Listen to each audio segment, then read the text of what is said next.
오늘 본문은 전반부와 후반부로 분명하게 나뉘는 분기점이 있어요. 분기점이 되는 말씀이 바로 15절의 말씀입니다. 마침내 위에서부터 영을 우리에게 부어 주시리니 광야가 아름다운 밭이 되며 아름다운 밭을 숲으로 여기게 되리라. 여러분, 양치기 목동이었던 다윗이 사무엘이 그 머리에 기름을 부을 때 기름을 붓는 걸로 끝나지 않고 동시에 하나님의 신, 하나님의 영이 크게 감동이 되어집니다. 그리고 그 이후에 그의 삶이 달라져요.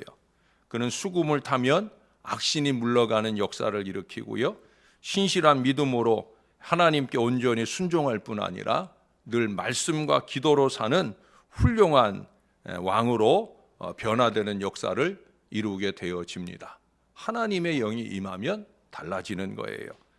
30년간 몫으로 그야말로 조용히 과부 어머니와 줄줄이 딸린 동생들이나 돌보시던 우리 예수님께서 요단강에서 세례를 받으실 때 역시 성령께서 임하시고 이때부터 능력 있는 공생애의 위대한 사역이 이루어지기 시작합니다.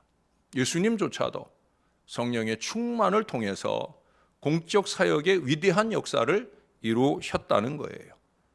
창세기 1장 1절에 보면 땅이 혼돈하고 또 공허하고 흑암이 깊음 위에 있다고. 그러고 나서 나오는 말씀이 뭐예요? 하나님의 신이 수면 위에 운행하시니라. 하나님의 신의 운행이 있고 나서 바로 그 다음 절부터 빛이 있으라 하시면서 창조의 위대한 역사가 일어납니다.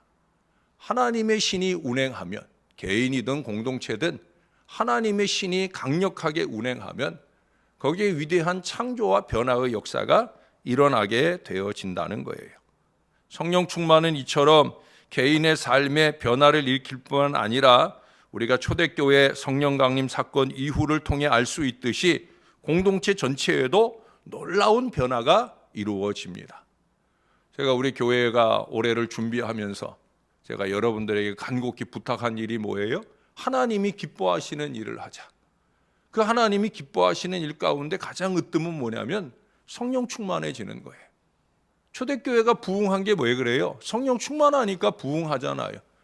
이게 성령 충만하지 않고 이기와 욕심과 어리석음이 충만한데 교회가 부흥한다? 절대 그런 일은 일어나지 않아요. 부흥하는 모든 교회, 지금까지 교회사의 모든 역사 가운데 부흥하는 모든 교회의 한 가지 공통점은 딱 하나예요. 성령 충만했다는 거예요. 성령 충만하면 부흥하는 거예요. 은혜를 받았다면, 그것도 성령 충만한 은혜를 받았다면 변화가 일어난다는 거죠. 개인도 변화가 일어나고 공동체도 변화가 일어나는 거예요. 세속적이고 세상적인 삶의 가치를 따라 사는 게 아니라 신앙적이고 신령한 이 신앙의 가치를 따라 살아가게 되는 건강한 마음이 그 마음 가운데 채워지게 되는 거예요. 그래서 늘 성령 충만하게, 성령 충만하게. 저희 여러분들의 가정 장막 앞에서 제일 먼저 하는, 가장 중요하게 하는 기도가 그거예요. 하나님, 이 장막이 성령 충만한 장막이 되게 해주세요. 왜? 그게 길이니까. 오늘 본문을 보세요. 그게 왜 길인지 오늘 본문에 잘 말씀하고 있어요. 오늘 본문 9절부터 14절까지는 이스라엘의 안일과 그에 따른 심판에 대해서 언급을 합니다. 또 15절 이하에서는 성령 충만한 이후에 이루어지는 하나님의 회복과 그로 인한 축복의 내용들이 기록되어 있어요. 근데 여러분, 거기 전반부에서 특이한 것은 그 안일함에 대해 대표로 하나님의 책망을 듣는 게 공교롭게도 여자들입니다. 하나님은 그 여자들을 두 가지 호칭으로 불러요. 안일한 여인들아, 너희 염려 없는 딸들아. 왜 여인들을 대표로 해서 이 야단을 치는지는 저는 모르겠어요. 성경도 성경이나 주석에서도 말하지 않아요. 근데 이제 여기서는 여자냐 남자냐 이게 중요한 게 아니라 안일하다, 염려가 없다, 바로 이 문제예요.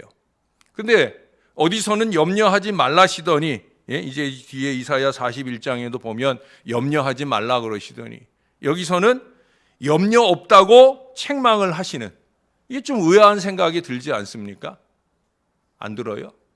저는 의아하던데 하나님은 염려하지 말라고 그러고 왜 여기는 염려 없는 딸들아를 반복하면서 왜 야단을 치고 계시나? 예? 그러나 그것은 그 염려의 근거가 문제라는 거죠.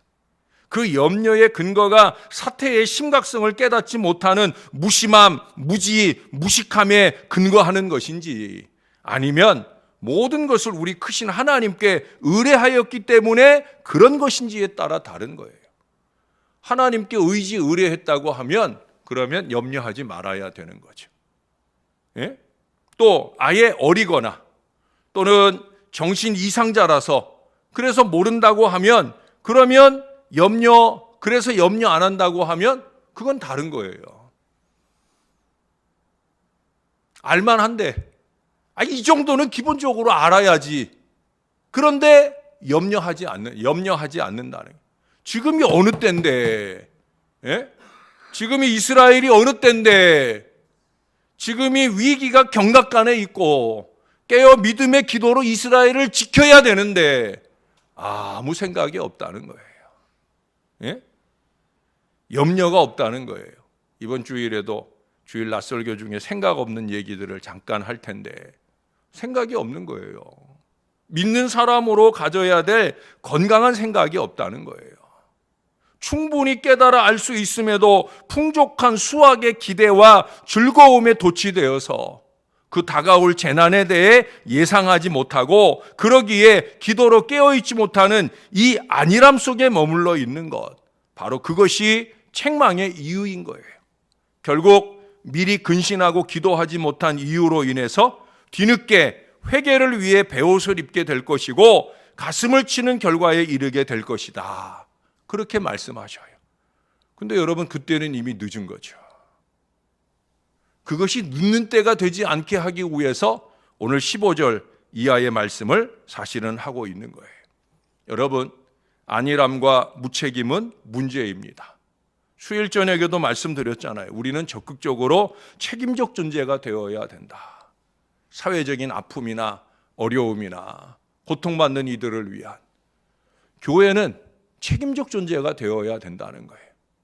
그저 우리만 잘 살고 우리만 편안하면 그걸로 끝인 게 우리 신앙이 아니라는 거죠. 어제 아침에도 말씀드렸잖아요. 내 등불 지키는 거에 전전긍긍하는 신앙이 아니라 내 등불을 누군가의 가슴에서 더 뜨거운 복음의 등불, 은혜의 등불로 불살라 주는 것, 이것이 우리가 해야 할 존귀한 자로서의 사명이다 하는 말씀을 드렸어요. 그게 제 목회가 아니에요. 그저 우리 교회만 부흥하고 우리 교회만 넉넉해지고, 여러분, 그래가지고는 교회 아니에요. 하나님의 교회 아닙니다. 성령 충만한 하나님의 교회는 절대 그렇지 않아요. 사도행전 2장의 기록을 보세요. 성령 충만한 하나님의 교회는 복음을 들고 나가요. 성령 충만한 하나님의 교회는 서로 가진 것들을 나누고 핍절한 사람이 없는 그런 아름다운 신앙의 공동체가 된다는 거예요. 여러분, 일제시대에 교육을 받은 신여성들은 역사의 흐름을 볼 수 있게 되었고, 자신들의 지식을 기초로 해서 나라 안에 깊숙이 부패한 곳까지 파헤칠 수 있는 자각심, 또 여성의 권리 회복을 기도 속에 이루어 갔던 걸 보게 됩니다. 교회사에 보면은요, 한국 교회사에 보면은 여성들의 역할이 이게 보통 역할이 아니었다는 거예요. 축첩 반대 운동은 여자니까 당연한 것이고, 여러분, 국채보상운동 아십니까? 나라의 빚을 갚자는, 요즘에도 이 어려운 때 어려움을 다 같이 나누어 준다고 국채를 쓴다는데, 그 국채를 남발하다가 결국 그 국채를 보상해야 될 상황이 왔을 때 남자들이 한 거는 뭐예요? 금주 금연운동을 해서, 그래서 이 국채를 없애버리려고 하는 노력을 했고, 여자들은 뭐 한 줄 아십니까? 여자들은 감선회라는 건 뭐냐면 반찬 줄여먹기 운동 모임이에요. 또 탈환회는 뭐냐면 이 반지를 뺀다는 거예요. 반지 빼기 모임이에요. 우리 왜 IMF 때 금 모으기 운동 했잖아요. 그거랑 똑같은 거예요. 이 탈환회나 감선회는 누가 주도한 것이냐? 여성들이 한 거예요. 여성들이 이 모든 일들을 앞장서 했다는 거예요. 그것도 믿음의 여성들이에요. 비율적으로 많지 않은 믿음의 여성들이 이 일을 주도하면서 나라 살리기 운동에 앞장섰다는 거예요. 만일 지금의 이 경제적 어려움을 또 코로나19의 사회적 노력들을 이 땅의 여자들이, 여자들만 아니라 남자들도 마찬가지겠죠. 이 땅의 믿음의 사람들이 안일하게 생각을 하고 여전히 대낮에 백화점을 가득 메우고 세일 열풍에 정신이 뺏기고 그런다고 하면 또 교회에 틈나는 대로 모여서 또 모이지 않더라도 각 개인적으로도 제가 그랬잖아요. 한 주간에 한 번 정도는 교회 와서 개인적으로 기도하는 그 믿음이 필요하다.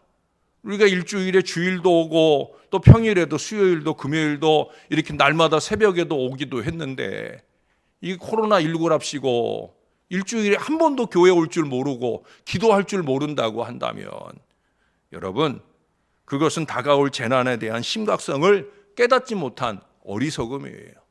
오늘 말씀은 그런 사람들을 향해 하는 거예요.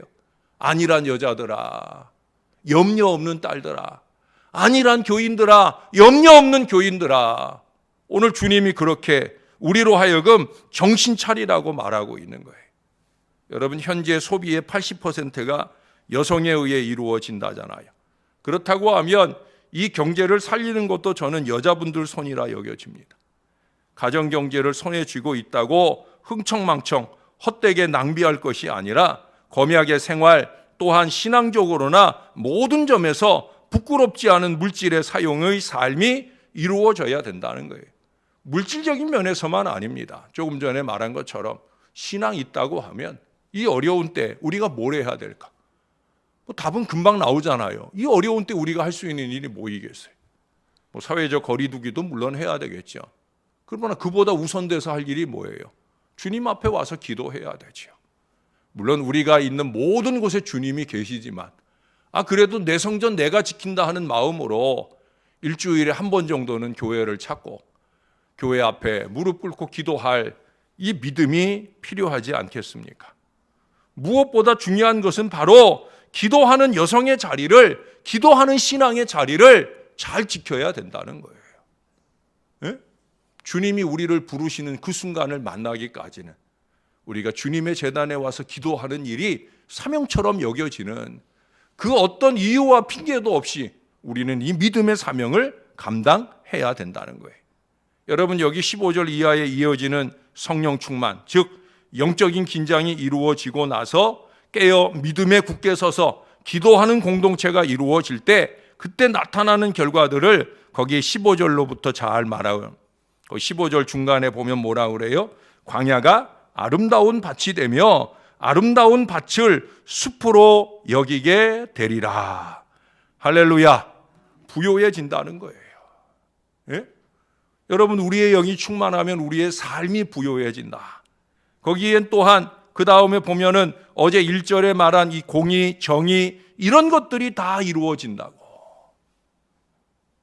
그에 따른 결과로서 어떻게 된다고 그래요? 화평이나 평안이나 안전이 이루어진다고 17절에도 말씀하잖아요. 18절을 보세요. 내 백성이, 하나님의 영이 그 위에 부어진 내 백성이 화평한 집과 안전한 거처와 조용히 쉬는 곳에 있으려니와. 할렐루야. 이 은혜가 임한다는 거예요. 19절 20절은 좀 구분해서 읽어야 돼요. 그 숲은 우박에 상하고 성읍은 파괴되리라. 모든 물가에 씨를 뿌리고 소와 나귀를 그리로 모는 너희는 복이 있느니라. 사실 19절과 18절은 바뀌어져야 되는 거예요.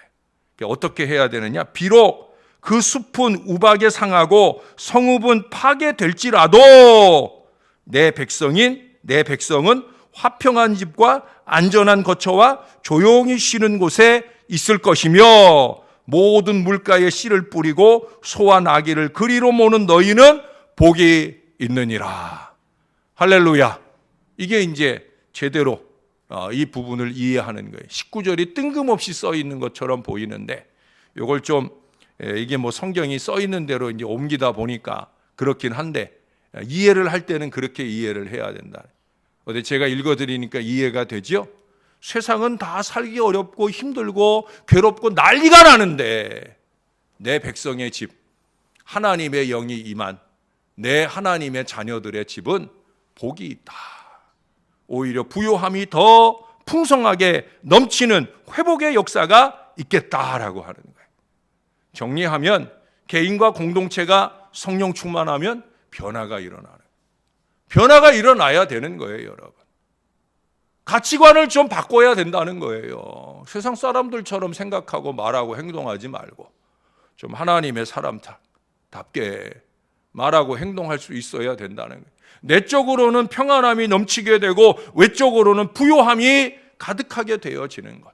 물론 이 평안함과 부요함은 안일하거나 무심하지 않고 공동체를 위해, 나라를 위해, 또 자기 자신을 위해 깨어 기도함을 통해서 이루어지는 거예요. 이러한 성령 충만이 넘치시기를 바랍니다. 또 부요함과 평안함, 그것이 안일함의 이유가 되면 안 돼요. 그냥 나는 괜찮으니까. 세상은 우박에 상하고 파괴되고 난리가 나도 나는 은혜 충만하고 나는 행복하고 나는 괜찮으니까. 그러니까 그냥 나만 하나님 바라보고 사는 것. 여러분, 그게 우리 길은 아니라고 그랬어요. 절대 아니라고 그랬어요. 사랑하는 여러분, 부디 성령 충만하셔서 평안과 부요가 넘치시기를 바랍니다. 뿐만 아니라 그 모든 은혜로 교회를 또 세상을 섬기고 나누는 참 하나님의 존귀한 사람들이 다 되어 주시기를 우리의 구주 되시는 예수님의 이름으로 간절히 축원합니다. 기도하겠습니다. 좋으신 아버지, 부족한 저희들을 위해 성령의 충만을 좀 주시옵소서. 주의 은혜가 좀 넘치는 거룩한 신앙의 삶을 살 수 있게 도와 주시옵소서. 개인도 성령 충만하고 공동체도 성령이 충만해서 주님이 오늘 주실 이 보장이 우리에게 넘치게 도와 주옵소서. 성령 충만하면 공의와 정의가 분명해진다 말씀합니다. 성령 충만하면 부요와 평안이, 안전이 넘친다 합니다. 성령 충만하면 그 안에 넘치는 것으로 세상과 나누고 섬기는 거룩한 역사가 이루어지는 걸 초대교회는 우리에게 보여주었습니다. 하나님 아버지, 우리들에게도 성령 충만함을 허락하여 주옵소서. 우리만 잘되고 형통하기를 원해서가 아니라 주님이 주시는 그 평안과 부요함을 세상과 나눌 수 있는 그런 공동체가 되게 하여 주옵소서. 부흥의 목표를 바로 갖게 하여 주옵소서. 왜 부흥해지려고 하느냐? 사람이 많아져서 그저 자랑 삼기 위해서 부흥하는 것이 아니라 주님의 일을 하기 위해서, 거룩한 하나님의 일을 하기 위해서, 미시오데이 하나님의 선교를 이루기 위해서 우리가 부흥해야 되는 걸 잊지 말게 도와주시고, 부흥하기 전이나 부흥했을 때나 이 하나님의 마음을 이루고 헤아려 드리는 복된 신앙의 삶이 우리에게 있게 하여 주옵소서. 이를 위해서 하나님의 영이 우리 위에 임해야 합니다. 각 개인과 공동체 전체 위에 하나님의 영이 강력하게 임하게 도와 주옵소서. 그래서 하나님의 새 창조가 이루어지게 하여 주옵소서. 건강한 신앙의 모습들이 이루어질 수 있도록 초대교회와 같은 놀라운 축복의 공동체가 반드시 이루어질 수 있도록 부족한 종이 각 장막마다 앞에, 부족한 종이 각 매일매일 무릎 꿇을 때마다 가장 많이 기도하는 이 일이 이 제단에도 속히 일어나도록 주님께서 역사를 주시옵소서. 이만하면 됐지 하는 안일한 마음으로 신앙생활하지 말게 하시고 하나님의 영이 부어지도록 하나님의 은혜로 행할 수 있도록 그렇게 주님 은혜를 더하여 주시옵소서. 오늘도 주님께 감사합니다. 예수님의 이름으로 기도합니다. 아멘.